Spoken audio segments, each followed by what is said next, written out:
everyone and welcome to Bhasi's IAS. Let's take up the analysis of today's news, that is 17th November 2019. Our first article is with regards to Places of Worship Act.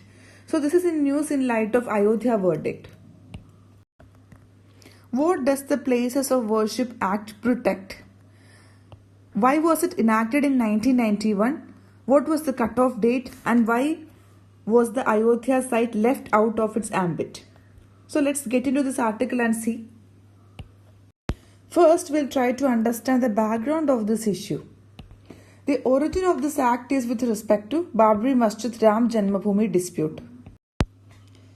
When the Babri Masjid Ram Janmabhoomi dispute was its height in the early 1990s, Vishwa Hindu Parishad and other Hindu organizations started claiming other Muslim mosques.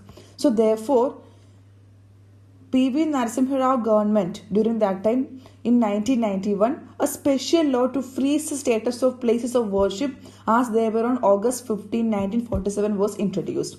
So that kind of a law is Places of Worship Act 1992. So the law kept the disputed structures at Ayodhya out of its purview mainly because it was a subject of prolonged litigation. It was also aimed at providing scope for a possible negotiated settlement. Next, we'll try to understand what is the objective of the Act. That means, what was the objective of the Act, Places of Worship Act, by introducing it to the government during the 1990s. So basically, the aim of the Act was to freeze the status of any place of worship as it existed on August 15, 1947. So, how it was existed during the independence time, freeze the status of the places of worship on the same statute. That is, it was also to provide for the maintenance of the religious character of such a place of worship as on that day. It was intended to preempt new claims, that means to avoid new claims by any group about the past status of any place of worship and attempts to reclaim the structures or the land on which they stood. So it was hoped that legislation would help the preservation of communal harmony in the long run. Next, we'll understand what are its main features of this Act. The Act declares that religious character of a place of worship shall continue to be the same as it was on August 15, 1947. So it says no person shall convert any place of worship of any religious denomination into one of a different denomination or section. But there were some exceptions that applicable to this Act. That is, these provisions will not apply to ancient and historical monuments and archaeological sites and remains that are covered by Ancient Monuments and Archaeological Site and Remains Act 1958. So whatever archaeological sites and ancient monuments were declared under the Act of Ancient Monuments and Archaeological Sites and Remains Act 1958 was exempted from this Act. At the same time, very important fact to be noted is that this Act does not apply to place of worship commonly referred to as Ram Janmabhoomi Babri Masjid in Ayodhya. Therefore, this law will be overriding effect over any other law in force. Next, we'll try to understand how did the Supreme Court of India refer to this Act in the Ayodhya judgment. So, in its verdict, Supreme Court commented that enactment as one that preserved the constitutional values of secularism by not permitting the status of a place of worship to be changed. That means Supreme Court applauded the passage of this Act, saying that this have preserved the constitutional values of secularism. Now, let's get into our next article of discussion. This article is regarding fixing a minimum wage. Why is it necessary? How will the provisions of Code on Wages 2019 be implemented? So, this article and the discussion is regarding Code on Wages 2019. First, we'll try to understand why this is in news. This is in news because August 8th, the President gave his assent to the Code on Wages 2019 that had earlier been approved by Parliament. So this code, which replaces 4 laws, that is Payment of Wages Act 1936, Minimum Wages Act 1948, Payment of Bonus Act 1965 and finally Equal Remuneration Act of 1976. So this seeks to regulate wages and bonuses of all workers employed by any industry, trade, businesses or manufacturer. So this respective code, that is Code on Wages of 2019, is now a law, which is a law under Ministry of Labour and Employment. So, following this law, the center will notify the rules that will create mechanisms to fix a floor wage that would undergird the minimum wages for different categories of workers like unskilled, semi-skilled, skilled and highly skilled that the states and central government would have to set and enforce. Next, we'll try to understand why is the code so significant or why is it important. So this code is significant with respect to poverty alleviation and vibrancy of the economy. Minimum wages are accepted globally to be a vital means to both combating poverty and equally crucially ensuring the vibrancy of any economy. Another important fact to be noted is that the code acknowledges that aim in setting the floor wage is to ensure minimum standard living for workers and draft rules incorporate criteria declared in a landmark judgment of Supreme Court in 1992 as well as recommendations of the 15th Indian Labour Conference. The rules similarly convert almost the entire gamut of wage-related norms including number of hours of work that would constitute a normal working day. That means set up standard of 9 hours, time interval for revision of diurnal allowances, night shifts and overtime and criteria for making deductions.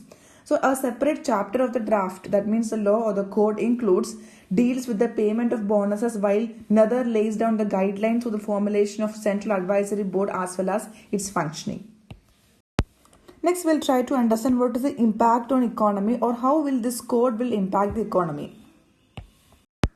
A lot will depend upon the final floor wage or wages. So, final floor wage will be different in different geographical areas. That have to keep in mind that the center will choose to set based on its consultations with the board as well as any state governments it opts to consult with. So if a question is asked, the final floor wage or the wages is equal throughout the India, answer is no, because different floor wages are there for different geographical areas across the country.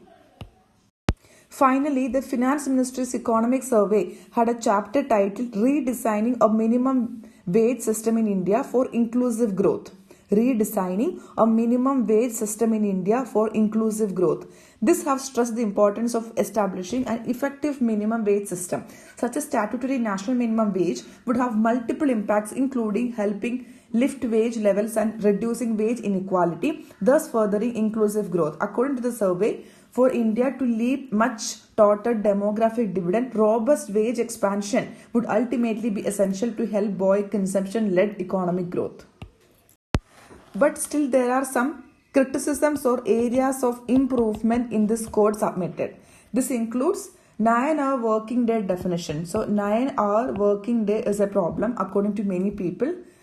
Lack of clarity in the rules on scope of upgradation of workers' skill category and lack of representation of trade unions. Trade union representation in the wage fixation committee also has been criticized across the country. Let's go ahead with our next article of discussion today. That is regarding surveillance laws in India. What are the surveillance laws in India? After the WhatsApp breach, what should the way forward and why is a data protection law not in place in India? First, we'll try to understand why this is in news. This is in news now because mainly of WhatsApp breach.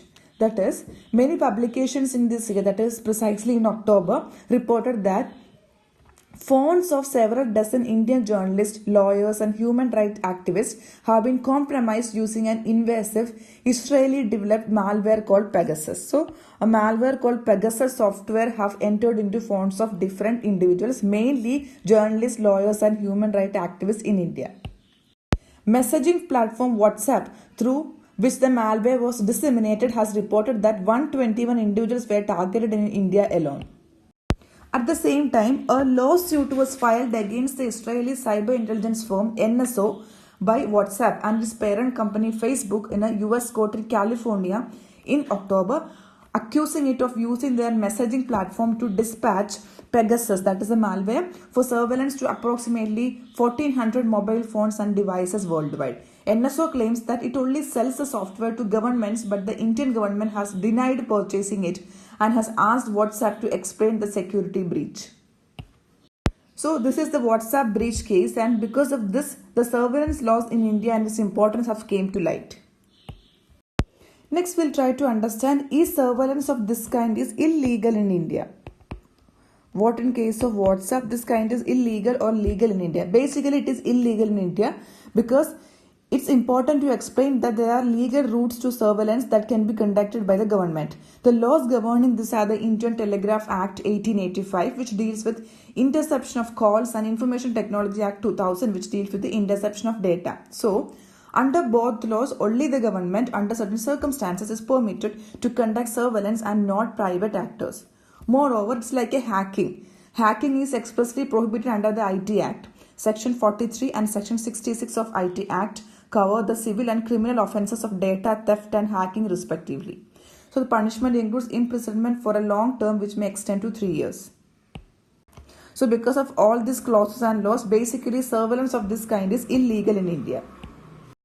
But as and when the time passed, that is almost in 2018, central government created a furor which it authorized 10 central agencies who are authorized to conduct surveillance. These agencies are Intelligence Bureau, Central Bureau of Investigation, National Investigation Agency, the Research and Analysis Wing, Directorate of Signal Intelligence, Narcotics Control Bureau, Enforcement Directorate, Central Board of Direct Access, Directorate of Revenue Intelligence, and the Delhi Police Commissioner. So these 10 agencies were given authority to conduct surveillance across India.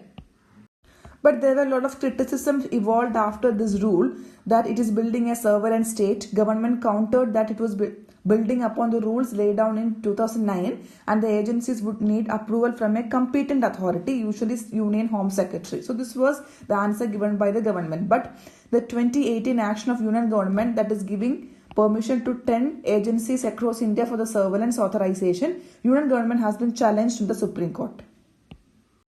Let us now understand what about the Supreme Court verdict on privacy, which was published in the year 2017. Supreme Court, in a landmark decision in August 2017, unanimously upheld right to privacy as a fundamental right under Article 14, 19 and 21 of the Constitution of India. So in 2017, Supreme Court upheld the privacy as a fundamental right by focusing on Article 14, 19 and 21. It is a building block and important component of the legal battles that are to become over the state's ability to conduct surveillance. But as such, a grey area remains between privacy and the state's requirements for security. In the same year, that means in 2017, government also constituted a Data Protection Committee. So, Data Protection Committee under retired Justice B.N. Srikrishna. It held public hearings across India and submitted a data draft protection law in 2018, which Parliament is yet to enact. Experts have pointed out that, however, the law does not deal adequately with surveillance reform. But when we are looking at other countries who have stricter laws against surveillance, according to a UK-based security firm, China and Russia features as the top 2 worst offenders on the list of surveillance, and India is numbered 3. Our next topic of discussion today is regarding Sardar Sarovar Dam project. So we can see leading from the front. In this picture, Medha Patkar is seen with a rally of displaced people from the Narmada Valley demanding proper rehabilitation and compensation for them in Bhopal. This was on Saturday. At the same time, dam victims seek rehabilitation was another article. Fishermen hit by rise in water level of the Narmada. Farmers, porters and fishermen displaced by Sardar Sarovar Dam project taking out a rally in Bhopal. So the 2 articles came in light. So under this particular discussion with regards to Sardar Sarovar Dam, we'll go ahead and see why this is in news. We'll also have a quick reference towards Sardar Sarovar Dam project. We'll also look at the geographical location, Narmada Canal, solar power generation in this area, what is the controversy regarding this dam and the issues, and what's the way forward. First, we'll try to understand why this is in news. This is in news because hundreds of farmers, porters and fishermen from 178 villages, so affected are 178 villages that were submerged by the backwaters of Narmada, marched into the office of Narmada Valley Development Authority in Bhopal, demanding rehabilitation and alternative employment on Saturday. Ever since the Sardar Sarovar Dam downstream was filled to the brim, Narmada has developed an erratic current and unstable course, posing a challenge to fishermen in Madhya Pradesh. Now we'll have a quick reference towards Sardar Sarovar Dam project. Okay, Sardar Sarovar Dam project is one of the largest water resource projects of India, covering 4 major states. That is, it covers Maharashtra, it covers Madhya Pradesh, Gujarat and Rajasthan. So 4 main states are covered with 1133 cumex capacity of head regulator and 532 kilometer length. Narmada main canal would be the largest irrigation canal in the world. So it will be the largest irrigation canal. The dam will be the 3rd largest concrete dam in India, and the first 2 being Bakranangal Dam in Himachal Pradesh and Lakwar in UP. So with respect to volume of concrete involved for gravity dams, this dam will be ranking as the 2nd largest in the world with aggregate volume of 6.82 million cubic meters.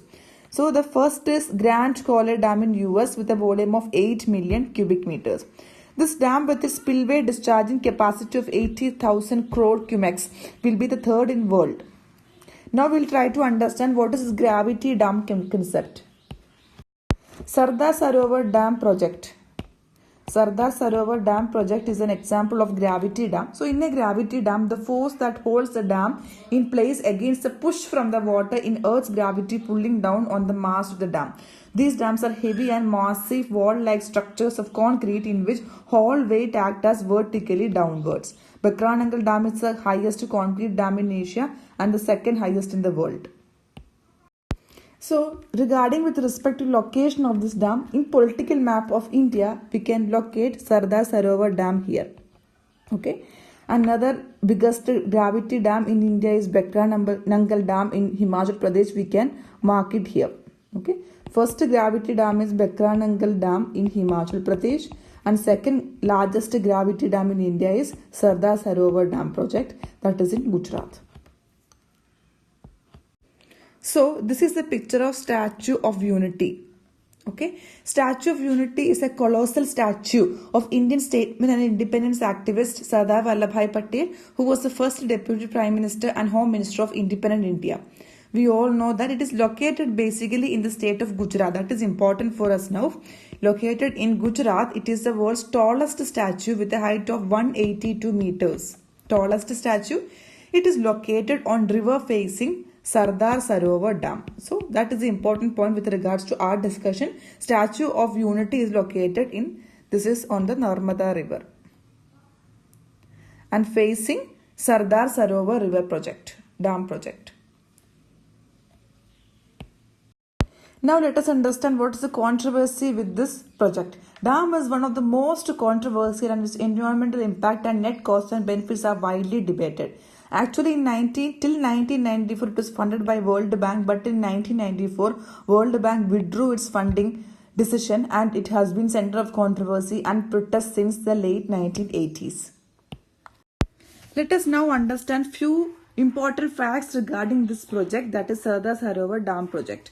Sardar Sarovar Dam is the 2nd largest in the world in terms of volume and size. It comes to 2nd to the Grand Collar Dam in US. So, first dam is there in US, 2nd is there in India with regards to size and volume, which is considered the largest going by its volume, that is which is there in US. Second point is that the height of the dam is recently raised to 138.68 meters and the storage capacity to 4.73 million acre feet of water.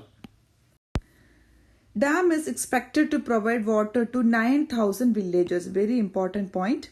This dam is located in Kevadia in Gujarat. However, 57% of electricity generated from this dam will go to Maharashtra. So, Maharashtra will get 57% of electricity, 27% electricity to Madhya Pradesh, okay, and rest to Gujarat. Rest will come to Gujarat. Rajasthan is also expected to get some benefits in terms of irrigation and water supply, but not the electricity generated and the transfer therein.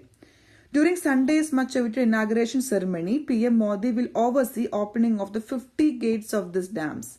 30 gates of this dam reservoir will be filled to its capacity. Basically, the work of this dam, everything was inaugurated in the year 1961. Very old dam. India's first PM, Jawaharlal Nehru, started the project. Since then, it has taken 56 years. Okay, and several regimes of different parties to complete the project. Medha Patkar led Narmada Bachao Andolan. This is a very important thing. Narmada Bachao Andolan. This was led by Medha Patkar. Currently also it is going on. Took the government to Supreme Court over environmental and rehabilitation issues and obtained a stay for the construction in the year 1996. They got a stay in the year from Supreme Court in the year 1996. The Apex Court then allowed resumption of work later in 2000. The construction of the enormous dam took a toll on the surrounding villages and fertile plains. It managed to displace hundreds of villagers, inundated thousands of hectares of fertile land. So this was the main source of controversy. Let's have a look at the merits of this project. There is increased height as we have discussed. This will help in irrigating the arid lands of Gujarat and Rajasthan. Normally Gujarat and Rajasthan get a annual rainfall of only around 50 to 75 centimeters, which is also highly variable and sporadic. So by increasing the height of the dam, this will help in the irrigation of lands in the states of Gujarat and Rajasthan. That's the main important benefit from this dam project.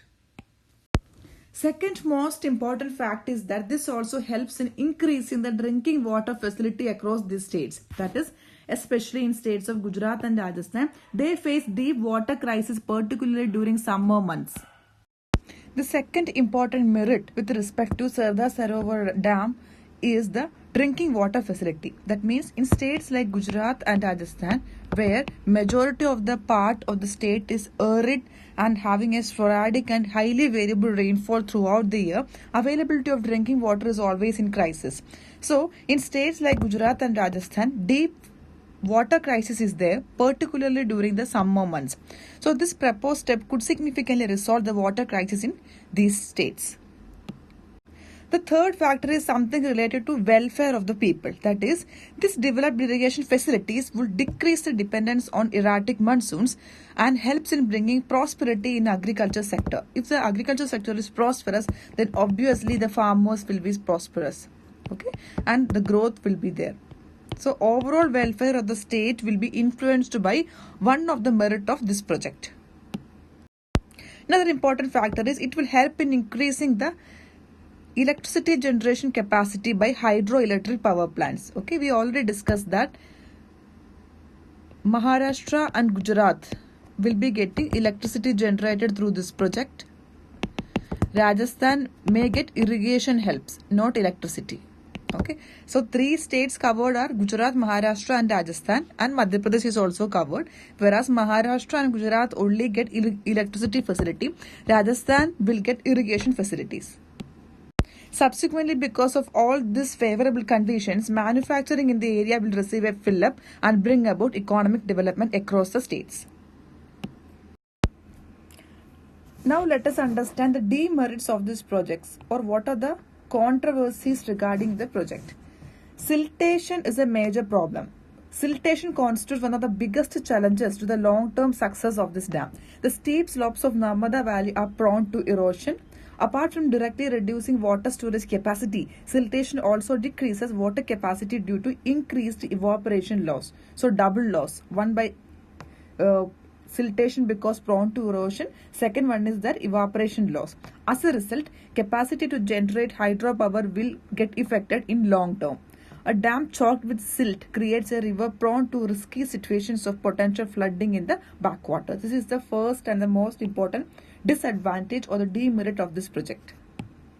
Next one is regarding to the current news, that is about the rehabilitation and displaced people welfare. Okay, that means compensation to the displaced when given has often come in the form of land unsuitable for farming, and whatever land given to them were unsuitable for farming and living, located either on riverbeds at the risk of flooding or on the rocky areas which cannot be ploughed. So not unfavorable land for their way of living.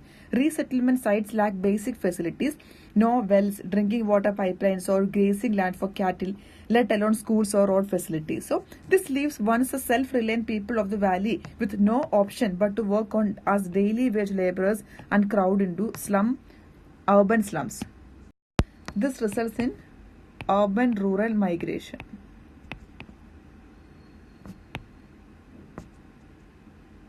That is people from these rural areas will migrate to urban area as daily wage laborers. Next demerit is with regards to biodiversity. Narmada Valley is one of the most fertile ecosystems in India, brimming with biodiversity and with abundant fish, birds and trees. Dams along the Narmada have changed this, blocking normal water flow, leading to downstream habitat change and impacting internal biodiversity. So that is the third hit. Fourth important point is increase in salinity. Okay, Narmada estuary. We know that Narmada is towards the western coast. So flowing like this make estuary.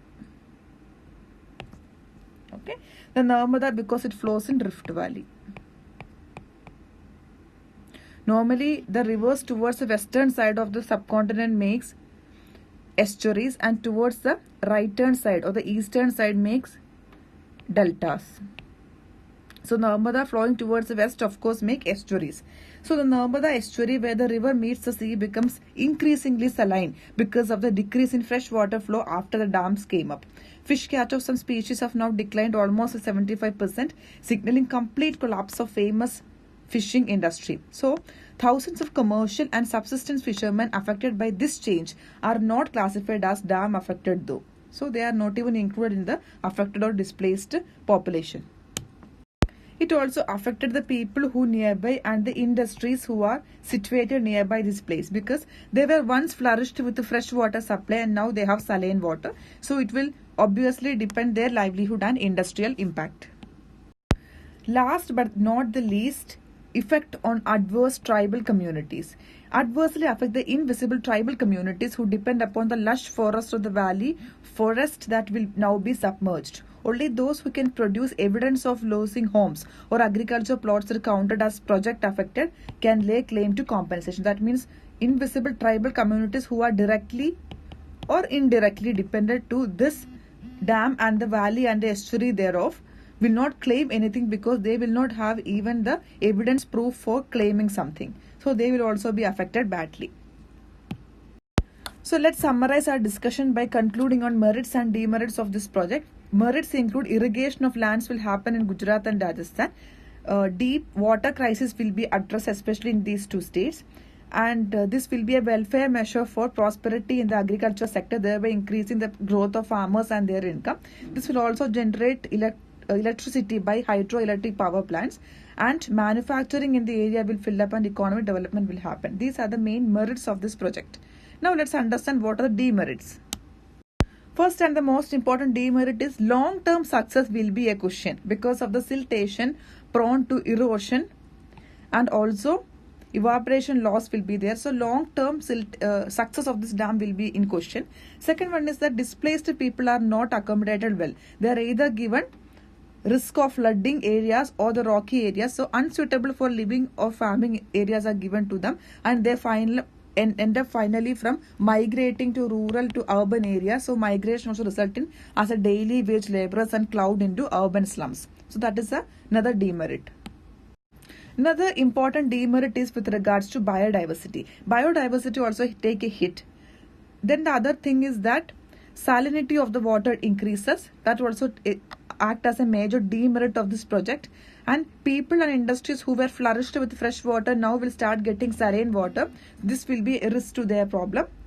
And the last one is that invisible tribal communities who don't have any material or evidence to claim for lands or agriculture plots will be counted as not project. That means they will not be counted under the project affected or can claim, or they cannot claim for compensation. So they will also end up in a lifelong trouble.